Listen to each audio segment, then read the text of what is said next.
11 बजे के इस बुलेटिन की शुरुआत एक बड़ी खबर से कर रहे हैं। दूसरी सूची बीजेपी की आज जारी हो सकती है। नरेंद्र मोदी के नाम पर सबकी निगाहें हैं। तो दिल्ली में बीजेपी की केंद्रीय चुनाव समिति की अहम बैठक शुरू हो चुकी है। इसमें बीजेपी के प्रधानमंत्री पद के उम्मीदवार नरेंद्र मोदी भी शिरकत कर रहे हैं। बीजेपी केंद्रीय चुनाव समिति की बैठक में उम्मीदवारों की दूसरी लिस्ट फाइनल की जाएगी और ऐसा माना जा रहा है कि इस मीटिंग में नरेंद्र मोदी की उम्मीदवारी को लेकर भी एक बड़ा फैसला हो सकता है। अब तक जो कयास लगाए जा रहे हैं कि नरेंद्र मोदी वाराणसी सीट से चुनाव लड़ सकते हैं। ये दूसरी सूची होगी, दूसरी लिस्ट होगी, आज जो जारी होगी, क्योंकि इससे पहले अपनी पहली लिस्ट बीजेपी की तरफ से जारी हो चुकी है। 100 उम्मीदवारों के नामों की घोषणा इस सूची में हो सकती है। उत्तर प्रदेश, महाराष्ट्र, केरल और तमिलनाडु के उम्मीदवारों के नामों का ऐलान आज हो सकता है। तमिलनाडु के उम्मीदवारों का ऐलान भी आज होगा। महाराष्ट्र को अगर छोड़ दें तो बाकी तीनों राज्यों में बीजेपी अकेले चुनाव लड़ रही है, लेकिन सबकी निगाहें जो हैं वो उत्तर प्रदेश के उम्मीदवारों पर टिकी रहेंगी, क्योंकि दो बड़े नाम यहां से जिनकी घोषणा पर सबकी निगाहें हैं, घोषणा हो सकती है, और वो बीजेपी के अध्यक्ष राजनाथ सिंह जो कि उत्तर प्रदेश से चुनाव लड़ सकते हैं, और दूसरे बीजेपी के प्रधानमंत्री पद के उम्मीदवार नरेंद्र मोदी, जिनके कयास लगाए जा रहे हैं कि वो वाराणसी से चुनाव लड़ रहे हैं। लेकिन क्या वो चुनाव लड़ेंगे, क्या उनके नाम का ऐलान होगा, और क्या यहां पर देखना यह होगा कि किस तरह से मुरली मनोहर जोशी इस बात पर रिएक्ट करते हैं। दिल्ली में बीजेपी केंद्रीय चुनाव समिति की बैठक शुरू होने से पहले बीजेपी के उपाध्यक्ष मुख्तार अब्बास नकवी ने इस बैठक के बारे में क्या कुछ कहा, पहले सुनते हैं। और सभी राज्यों में जो राज्य की इकाइयां हैं वो अपने पैनल केंद्रीय चुनाव समिति के सामने भेज रहे हैं, और इस दृष्टि से आज कुछ सूचियों पर चर्चा होगी, आने वाले कुछ दिनों बाद और भी होगी, और इस महीने के आखिर तक लगभग सभी उम्मीदवारों की घोषणा भारतीय जनता पार्टी कर देगी।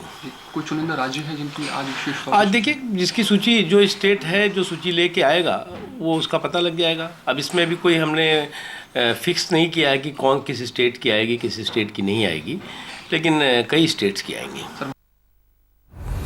अमिताभ सिन्हा हमारे संवाददाता इस वक्त हमारे साथ जुड़ चुके हैं।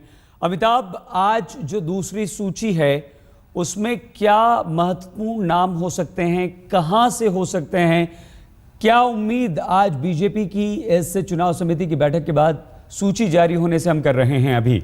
अमिताभ सही दो तीन चीजें साफ हैं। एक तो राजनीतिक में घटनाक्रम बड़ी तेजी से बदलता है, और जिस तरह से बनारस में, वाराणसी में जिस तरह से पेच फंसा है मुरली मनोहर जोशी और नरेंद्र मोदी, कौन लड़ेगा इसको लेकर, इससे साफ हो रहा है कि बीजेपी अब कम से कम उत्तर प्रदेश पर आज फैसला नहीं ले रही है। उत्तर प्रदेश पर आज चुनाव समिति कोई चर्चा नहीं कर रही है, इसलिए बनारस की सीट को लेकर वहां असमंजस लगता है आने वाले एक हफ्ते तक बरकरार रहेगा। 13 तारीख को एक बार फिर चुनाव समिति की बैठक होगी, हो सकता है उसमें कुछ अंतिम फैसला लिया जा सके। आज संघ की भी बैठक है जिसमें राजनाथ सिंह बेंगलोर जाएंगे। आज दोपहर के बाद चुनाव समिति की बैठक के बाद हो सकता है कि संघ के आला नेताओं से वहां पर चर्चा हो। जहां तक उत्तर प्रदेश बिहार की बात है सईद, यहां पर आज इन दोनों राज्यों पर कोई चर्चा नहीं होने वाली है। उत्तर प्रदेश की कोई सूची आज जारी नहीं होने वाली है। आला नेताओं से जो बातचीत हुई है उसके हिसाब से तो यही लग रहा है कि आज, पहले कल तक तो था कि 100 सीटों तक आ जाएंगे, लेकिन आज लग रहा है कि 50 से 60 सीटों का ऐलान होगा, जिसमें कर्नाटक की सीटें हो सकती हैं, दक्षिण भारत के कुछ राज्यों की सीटें हो सकती हैं, और साथ ही महाराष्ट्र की बची हुई सीटें हो सकती हैं, लेकिन कम से कम उत्तर प्रदेश और बिहार आज सूची में शामिल नहीं है। अमिताभ, ये बड़ी बात और बड़ी खबर आपने दी है कि उत्तर प्रदेश और बिहार के नामों पर चर्चा भी नहीं होगी और ऐलान भी नहीं होगा, जो सबसे ज्यादा निगाहें उत्तर प्रदेश पर ही लगी हुई थी। लेकिन नितिन गडकरी, गोपीनाथ मुंडे, अनुराग ठाकुर, अमिताभ, ये तीन नाम पहली सूची में सामने आए थे। मतलब ये कि कोई बड़ा नाम हम उसकी उम्मीद ना करें, भले महाराष्ट्र से क्या कुछ बड़े नामों की घोषणा हो सकती है आज? अमिताभ देखिए, महाराष्ट्र से जितने बड़े नाम आने थे सही सब आ चुके हैं, चाहे वो नितिन गडकरी हो, चाहे गोपीनाथ मुंडे हो।